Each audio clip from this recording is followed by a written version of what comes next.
আসসালামু আলাইকুম দর্শক, আমন্ত্রণ জানাচ্ছি চ্যানেল আই সংবাদে। পুরো সংবাদ জুড়ে আপনাদের সাথে আছি আমি মৃত্তিকা মোস্তফা। বিস্তারিত সংবাদের শুরুতেই জানিয়ে দিচ্ছি ফ্রেশ আটা ময়দা সূচি সংবাদ শিরোনামগুলো। নতুন করে আরোপিত শুল্ক ও কর অবিলম্বে প্রত্যাহারে বিএনপির আহ্বান, এখনও তদবির বাণিজ্য চলছে অভিযোগ।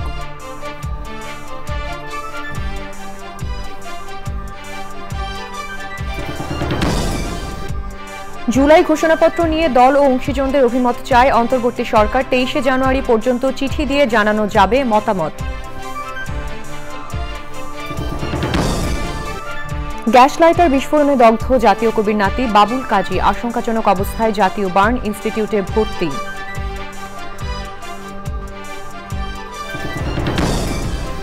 ভোজ্য তেলের চাহিদা মেটাতে ওমেগা 3 সমৃদ্ধ তেল বীজ পেরিলা চাষে নতুন সম্ভাবনা, বাণিজ্যিক উৎপাদনে আমদানি নির্ভরতা কমানোর প্রত্যাশা।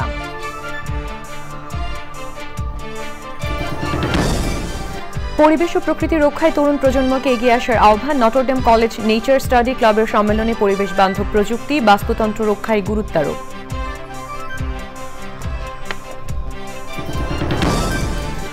এবং নানা আয়োজনে মতিঝিল সরকারি বালক ও বালিকা উচ্চ বিদ্যালয়ের 67 বছর পূর্তি ও পুনর্মিলনী উদযাপন, মানবিক ও টেকসই সভ্যতা বিনির্মাণে তাগিদ।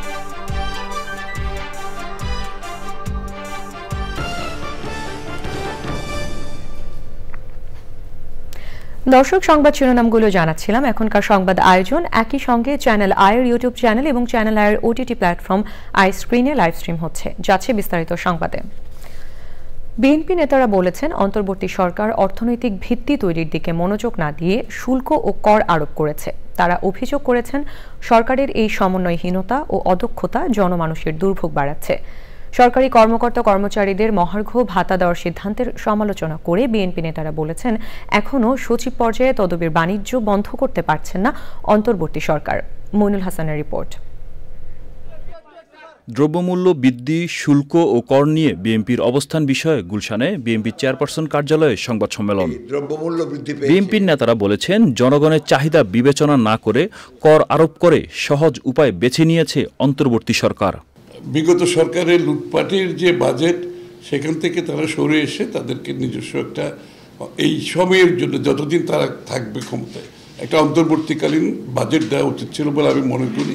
নতুন আরোপিত ভ্যাট ও কর অবিলম্বের প্রত্যাহার এবং ভ্যাটের হার না বাড়িয়ে আওতা বাড়ানোর দাবি জানান বিএনপির মহাসচিব।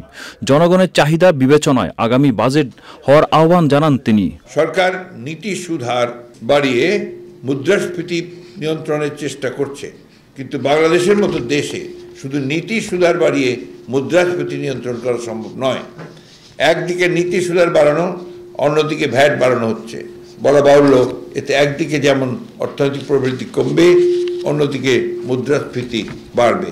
জনগণের কাছ থেকে সহজ পন্থায় পরোক্ষ কর আদায় করে রাজস্ব বৃদ্ধির এনবিআর এর অযৌক্তিক পরামর্শ জাতীয় স্বার্থ বিরোধী। এছাড়া কর ফাঁকি রোধ করে কর প্রশাসনের উন্নতি করেও রাজস্ব আয় বাড়ানো যায়।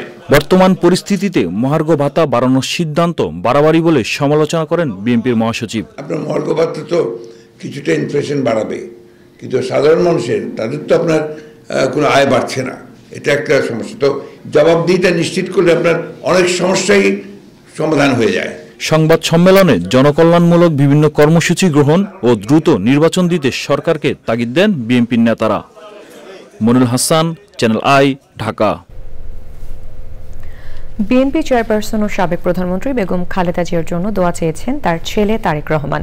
লন্ডন ক্লিনিকে প্রবেশ করার আগে সেখানে অবস্থানরত সাংবাদিকদের মাধ্যমে সবার কাছে মায়ের সুস্থতার জন্য দোয়া চান বিএনপির ভারপ্রাপ্ত চেয়ারম্যান। সে সময় তার সহধর্মিণী ডাক্তার জুবাইদা রহমানও সঙ্গে ছিলেন। 8 জানুয়ারি লন্ডন ক্লিনিক হাসপাতালে ভর্তি হন বেগম খালেদা জিয়া। তার বেশ কিছু পরীক্ষা নিরীক্ষা করা হয়েছে এবং সেগুলোর রিপোর্ট পাওয়ার পর পরবর্তী চিকিৎসার ব্যাপারে সিদ্ধান্ত নেবেন চিকিৎসকরা।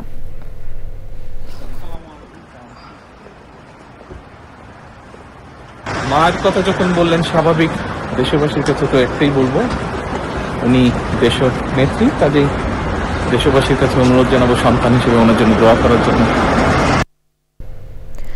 জুলাই ঘোষণাপত্র নিয়ে সর্বদলীয় সংলাপের পরবর্তী কর্মপন্থা হিসেবে গণঅভ্যুত্থানে অংশ নেওয়া রাজনৈতিক দলসহ সব অংশীজন থেকে অভিমত নিচ্ছে অন্তর্বর্তী সরকার। প্রধান উপদেষ্টার প্রেস উইং জানিয়েছে, প্রধান উপদেষ্টার কার্যালয়ের ঠিকানায় উপদেষ্টা মাহফুজ আলম বরাবর যে কেউ চিঠি দিয়ে তাদের মতামত জানাতে পারবেন। আগামী 23 জানুয়ারি পর্যন্ত চিঠি দিয়ে অভিমত জানানো যাবে। অভিমতগুলো পর্যালোচনা করে একটি সংশোধিত ও সর্বজন গ্রাহ্য ঘোষণাপত্র প্রস্তুত করা হবে এবং জনগণের উপস্থিতিতে তা শিগগিরই ঘোষণা করা হবে বলে জানিয়েছে press wing.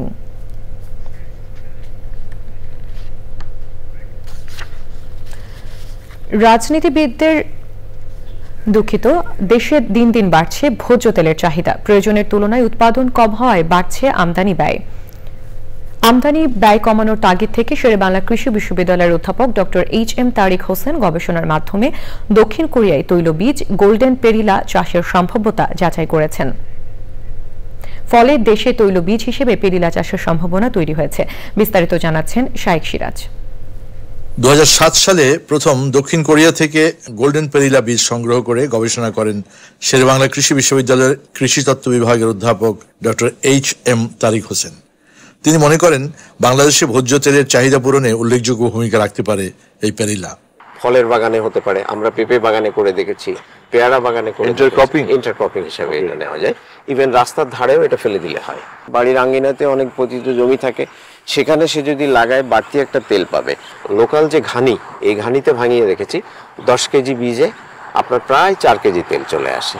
10% oil domestically production হয়, যে কারণে 90% বাইরে থেকে আসে বলে যে তেল নিয়ে নানা ধরনের তেলস্মাতি হচ্ছে। এই তেলস্মাতি কিছুটা এটা সাপোর্ট দিতে পারবে। পেরিলা তেলে প্রচুর পরিমাণে ওমেগা 3 ফ্যাটি অ্যাসিড রয়েছে। গবেষকরা বলছেন এই তেলের ব্যবহার স্বাস্থ্যের জন্য উপকারী।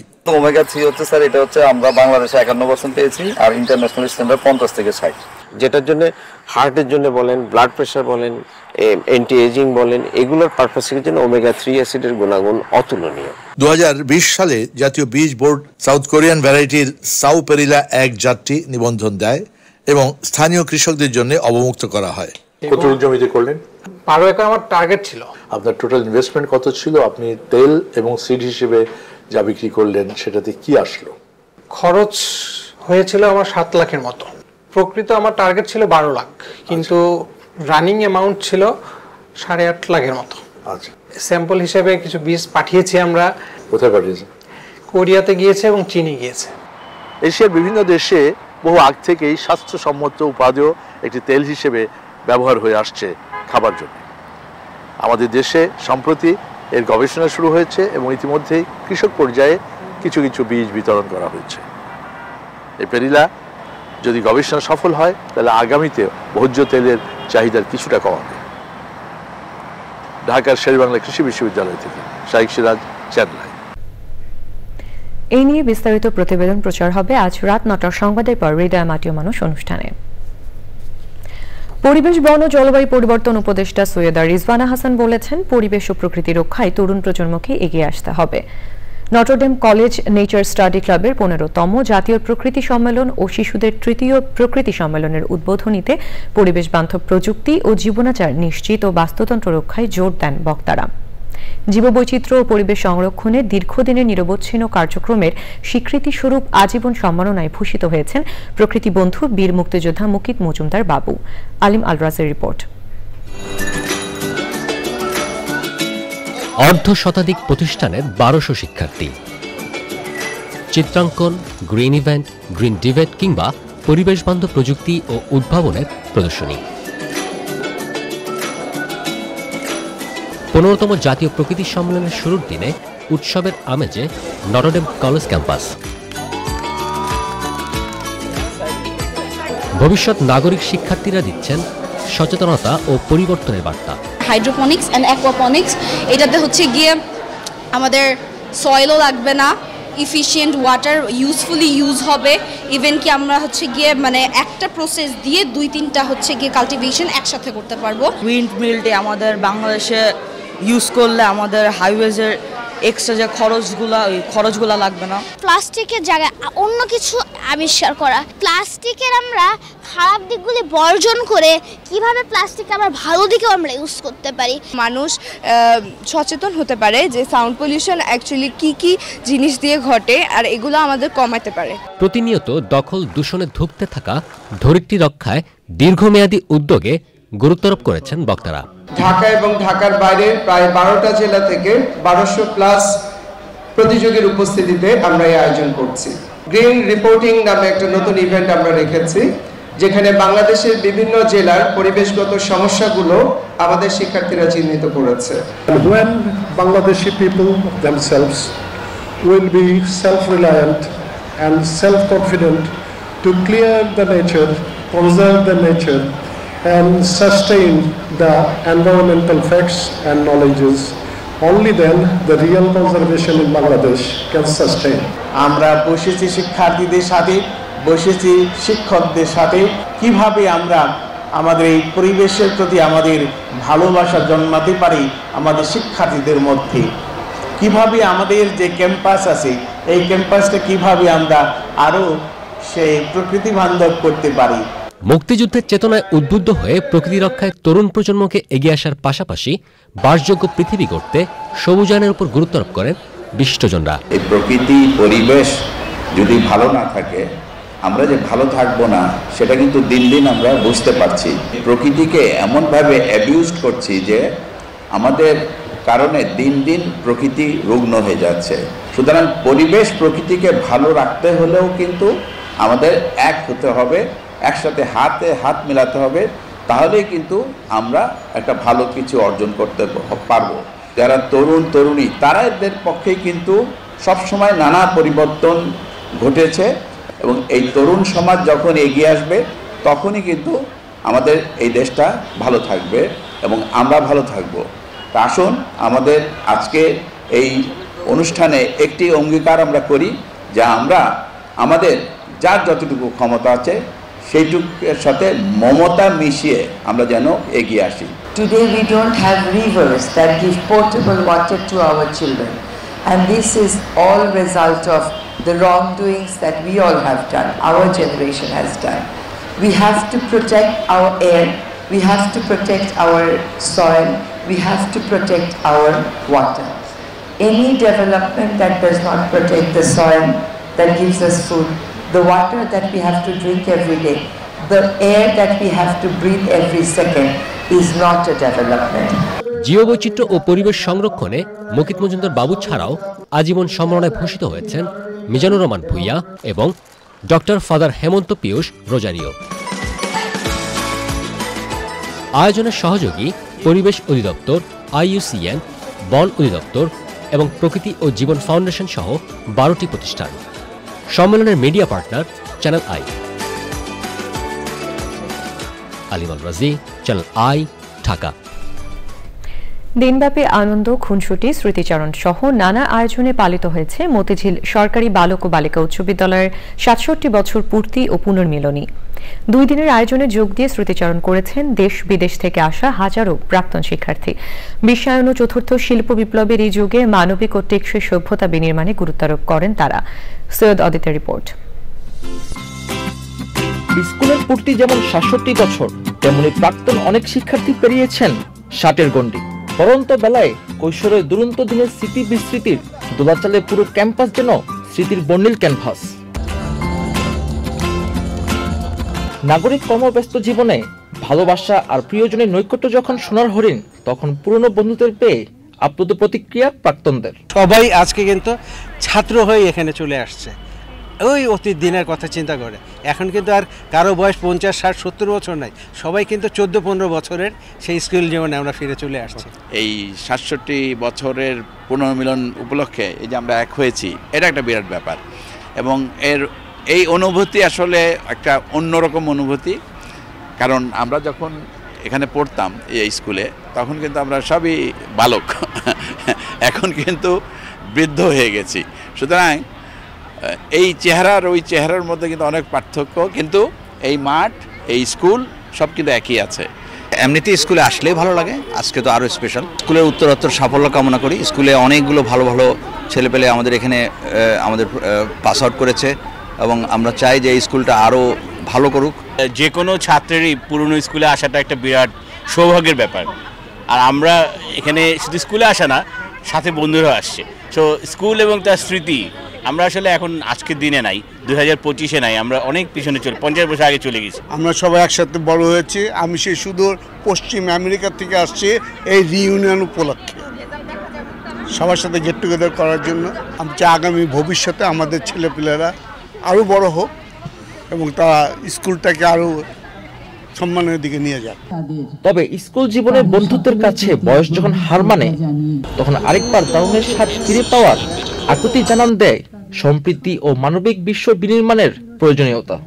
আমরা ধন্য তাদেরকে কাছে পেয়ে, আমাদের আনন্দে আমাদের মন নেচে উঠেছে। আজ এক অপূর্ব সুযোগ সৃষ্টি হয় এই পুনর্মিলনী অনুষ্ঠানের মাধ্যমে। এই পুনর্মিলনী অনুষ্ঠানে এসে প্রাক্তন, অনুজ, অগ্রজ সবার মধ্যে একটি সেতু বন্ধন তৈরি হয়।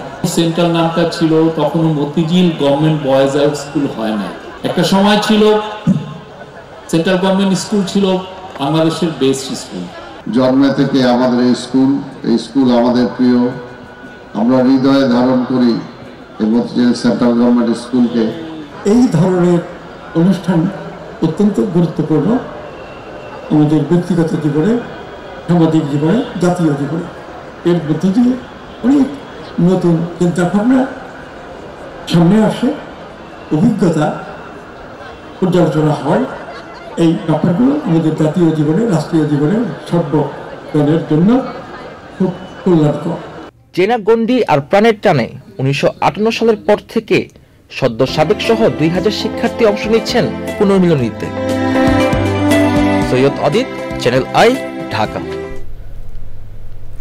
জ্ঞাত আয় বহির্ভূত সম্পদ অর্জন সহ নানা অনিয়ম ও দুর্নীতির অভিযোগে দুদকের মামলায় Bangladesh financial intelligence unit BFIU এর সাবেক প্রধান মাসুদ বিশ্বাসকে গ্রেপ্তার করেছে পুলিশের গোয়েন্দা ইউনিট।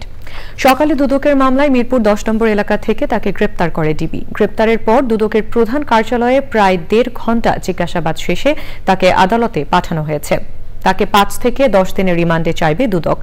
2রা জানুয়ারি 1,47,72,622 টাকার জ্ঞাত আয় বহির্ভূত সম্পদ অর্জনের অভিযোগে মাসুদ বিশ্বাসের বিরুদ্ধে দুদক মামলা করে।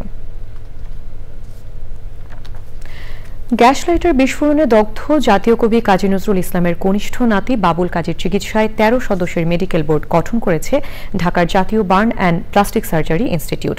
চিকিৎসকরা জানিয়েছেন শরীরের 74% পুড়ে যাওয়ায় আইসিইউতে চিকিৎসাধীন বাবুল কাজীর অবস্থা আশঙ্কাজনক। বিস্তারিত জানাচ্ছেন শহীদুল্লাহ রাজু। শনিবার ভোর 5:30টায় রাজধানীর বনানীর একটি বাসায় ওয়াশরুমে গ্যাস লাইটার বিস্ফোরণে দগ্ধ হন বিদ্রোহী কবি কাজী নজরুল ইসলামের কনিষ্ঠ নাতি বাবুল কাজী। এতে তার শরীরের 74% পুড়ে যায়। গুরুতর আহত অবস্থায় তাকে ঢাকার জাতীয় বার্ন অ্যান্ড প্লাস্টিক সার্জারি ইনস্টিটিউটে নেওয়া হয়। আশঙ্কাজনক অবস্থায় সকাল 6:45টায় তাকে আইসিইউতে ভর্তি করা হয়। সকালবেলায় ও ফজরের নামাজ পড়ার জন্য ওযু করতে ঢুকেছিল বাথরুমে। আর কি বলবো, একটু স্মোক করে, তো জাস্ট বসে একটু স্মোক করার জন্য লাইটারটা জ্বালিয়েছিল। সেই মুহূর্তেই একটা বিরাট আওয়াজ হয়েছে এবং ব্লাস্টে পুরো দগ্ধ হয়ে গেছে। তারপরে ও পড়ে যায়, পড়ে গিয়ে কোনো মতে বাথরুমের দরজাটা খোলে এবং সঙ্গে সঙ্গে তার স্ত্রী ছিল, তার বাচ্চারাও বাড়িতে ছিল। ওরা দৌড়ে আসে এবং স্ত্রী ওকে নিয়ে আসে, দেখে একেবারে দগ্ধ। ইনস্টিটিউটের জরুরি বিভাগের আবাসিক চিকিৎসক জানিয়েছেন শ্বাসনালী পুড়ে যাওয়ায় তার অবস্থা আশঙ্কাজনক। 74% পড়েছে এবং যেহেতু তার মুখমণ্ডল পড়েছে, সুতরাং আর যেহেতু ওয়াশরুমটা একটা ইম্প্যাক্টেড জায়গা, তো ওখানে ওনার শ্বাসনালীও পুড়ে গিয়েছে। তো এখন বর্তমানে ওনাকে আমরা আইসিইউতে শিফট করেছি, উনি বর্তমানে আইসিইউতে আছেন এবং আশঙ্কাজনক অবস্থায় আছেন। বান ইনস্টিটিউটের পরিচালক জানিয়েছেন, ডায়াবেটিস সহ বিভিন্ন জটিল অসুখ থাকায় বাবুল কাজীর ঝুঁকি বেড়েছে। হাঁটুর নিচ থেকে এতটুকু শুধু সেভ হয়েছে, আদারওয়াইজ পুরাটাই তার বান, পুরাটাই পুড়ে গেছে। এবং একটা বার্নের একটা হিসাব আছে, আমরা যেটা সহজভাবে মানুষের বলি যে একটা মানুষের বয়স সাথে যত পার্সেন্ট বার্ন হয় এটাকে যোগ করা হয়, যোগ করলে যেটা পার্সেন্ট এত পার্সেন্ট রিস্ক থাকে, পেশেন্ট ডেথের রিস্ক থাকে। ওনার সেদিক দিয়ে কিন্তু অনেক বেশি, মোর দ্যান 130% রিস্ক। বদ্ধ জায়গায় আগুন জ্বালানোর বিষয়ে সতর্ক করেছেন চিকিৎসকরা। Shahidullah Raju, channel I, Dhaka. দর্শক, ফিরে এলাম বিরতির পর। নিষিদ্ধ ছাত্র সংগঠন ছাত্রলীগের কর্মকাণ্ডকে সন্ত্রাসী উল্লেখ করে এর যথাযথ বিচার ও সাজা নিশ্চিতের দাবিতে মার্চ ফর জাস্টিস কর্মসূচি করছে ছাত্রদল। রাজধানীর ইঞ্জিনিয়ার্স ইনস্টিটিউশনের সামনে থেকে এই কর্মসূচি শুরু হওয়ার কথা রয়েছে। মার্চ ফর জাস্টিস কর্মসূচি নিয়ে জানতে যাচ্ছি মইনুল হাসানের কাছে। মইনুল, ছাত্রদলের মার্চ ফর জাস্টিস কর্মসূচি শুরু হয়েছে কিনা আমাদেরকে একটু জানাবেন।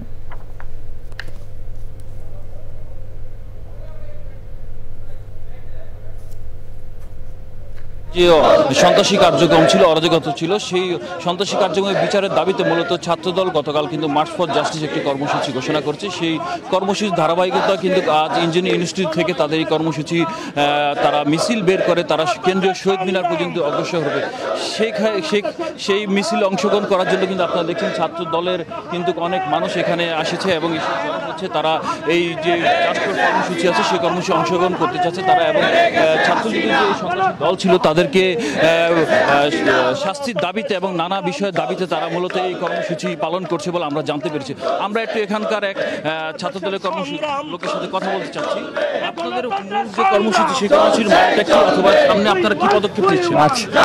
হচ্ছে কি, আমাদের এই ফ্যাসিবাদ সরকারের পতনের আগে এবং জুলাই আগস্ট আন্দোলনে যেই সব আওয়ামী দূষররা, ছাত্রলীগ এবং আওয়ামী দূষররা এবং ছাত্রলীগের পেতাত্তা যাদের মধ্যে আছে, বিভিন্ন শিক্ষক, বিভিন্ন বিশ্ববিদ্যালয়ের প্রশাসন, বিভিন্ন শিক্ষক এবং ছাত্রলীগের যে যে জায়গায় লোকজন আছে সবাইকে প্রতিহত করার জন্য, সবাইকে আপনার সবার বিরুদ্ধে সবাইকে আইনি প্রক্রিয়ার জন্য আইনি প্রক্রিয়ার আওতায় এনে তাদেরকে বিচারের দাবিতে আমাদের আজকের এই জমায়েত। যে যেমনটি শুনলেন যে মূলত কিন্তু ছাত্রলীগের যে সন্ত্রাসী কার্যক্রম ছিল এবং তাদের যে অরাজকতা ছিল, তাদের সন্ত্রাসী কার্যক্রমের বিচারের দাবিতে, অতি দ্রুত বিচারের দাবিতে মূলত তাদের এই আজকের কার্যক্রম। তারা কিন্তু এখানে অবস্থান করছে ছাত্রদলের লোকজন, তারা বিভিন্ন স্লোগান দিচ্ছে, আমার ভাই রক্ত বৃথা যাবে না, মোদের চাওয়া একটি গুপ্ত হতে মুক্ত চাই, বিভিন্ন স্লোগানে কিন্তু এই ঢাকা বিশ্ববিদ্যালয়ের যে অগ্নিশিখা আছে সেখানে কিন্তু এখানে অনেক মানুষ আমি দেখতে পাচ্ছি এবং নেতাকর্মীরা অবস্থান করছে। এখান থেকে কিন্তু তারা শহীদ মিনারে অবস্থান নেবে, শহীদ মিনার থেকে তারা হয়তোবা সামনের যে পরবর্তী পদক্ষেপ সেই পরবর্তী পদক্ষেপ সম্পর্কে জানতে পারবো। ধন্যবাদ। এই ছিল ধন্যবাদ আপনাকে। গবেষণা প্রতিষ্ঠান সেন্টার ফর পলিসি ডায়ালগ সিপিডির নির্বাহী পরিচালক ডক্টর ফাহমিদা খাতুন বলেছেন, সম্প্রতি আরোপিত প্রায় 100-রও বেশি পণ্যের সম্পূরক শুল্ক ও ভ্যাট থেকে সংগ্রহ করা 12,000 কোটি টাকার মধ্যে 7,000 কোটি টাকা সরকারের মহার্ঘ ভাতা বাবদ ব্যয় করা হবে, হাতে থাকবে 5,000 কোটি টাকা। এই দ্বন্দ্বমূলক নীতির কারণে দেশের অর্থনীতি আরও ক্ষতিগ্রস্ত হবে বলে মন্তব্য করেন তিনি। রাজধানীতে প্রবাসী আয় বৃদ্ধিতে করণীয় শীর্ষক সেমিনার ও অভিবাসী দিবস বিতর্ক প্রতিযোগিতার বিজয়ী ও রানার আপ দলকে দেওয়া সংবর্ধনা অনুষ্ঠানে তিনি বলেন, রুগ্ন শিল্প ও নতুন উদ্যোক্তাদের সহায়তায় 2.5% প্রণোদনা দেওয়ার কথা থাকলেও জীবনভর তা অব্যাহত থাকছে, এতে অন্যরা সুবিধা বঞ্চিত হচ্ছে। হুন্ডির দৌরাত্ম্য কমিয়ে সঠিক চ্যানেলে অর্থ পাঠানোর জন্য প্রবাসীদের উৎসাহিত করতে তাদের সুযোগ সুবিধা বাড়ানোর পরামর্শ দেন তিনি। অনুষ্ঠানে মূল প্রবন্ধ উপস্থাপন করেন ডিবেট ফর ডেমোক্রেসির চেয়ারম্যান হাসান আহমেদ চৌধুরী কিরণ। এবারে নিটুল টাটা কৃষি সংবাদ।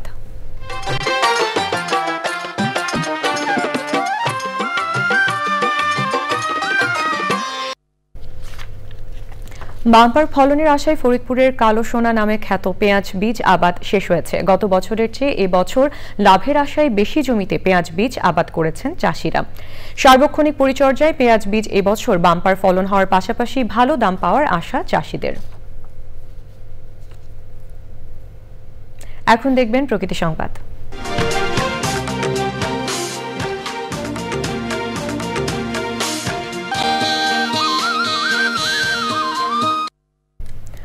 সাভারে নিষিদ্ধ পলিথিন ভর্তি একটি কাভার্ড ভ্যান জব্দ করেছে পুলিশ। সেই সাথে ৩ জনকে আটকও করা হয়েছে।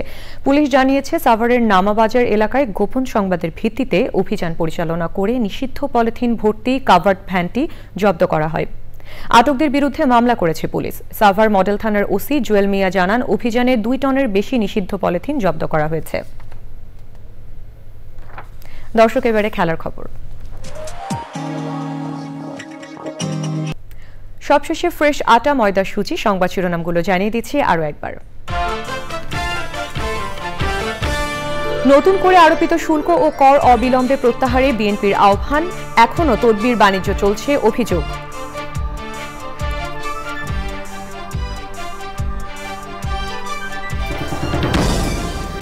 জুলাই ঘোষণাপত্র নিয়ে দল ও অংশীজনদের অভিমত চায় অন্তর্বর্তী সরকার। 23শে জানুয়ারি পর্যন্ত চিঠি দিয়ে জানানো যাবে মতামত। গ্যাস লাইটার বিস্ফোরণে দগ্ধ জাতীয় কবির নাতি বাবুল কাজী আশঙ্কাজনক অবস্থায় জাতীয় বার্ন ইনস্টিটিউটে ভর্তি। ভোজ্য তেলের চাহিদা মেটাতে ওমেগা-3 সমৃদ্ধ তেলবীজ পেরিরা চাষে নতুন সম্ভাবনা, বাণিজ্যিক উৎপাদনে আমদানি নির্ভরতা কমানোর প্রত্যাশা।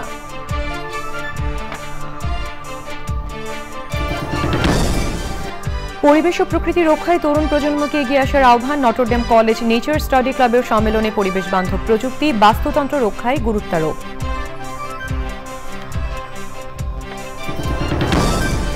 এবং নানা আয়োজনে মতিঝিল সরকারি বালক ও বালিকা উচ্চ বিদ্যালয়ের ৬৭ বছর পূর্তি ও পুনর্মিলনে উদযাপন, মানবিক ও টেকসই সভ্যতা বিনির্মাণে তাগিদ।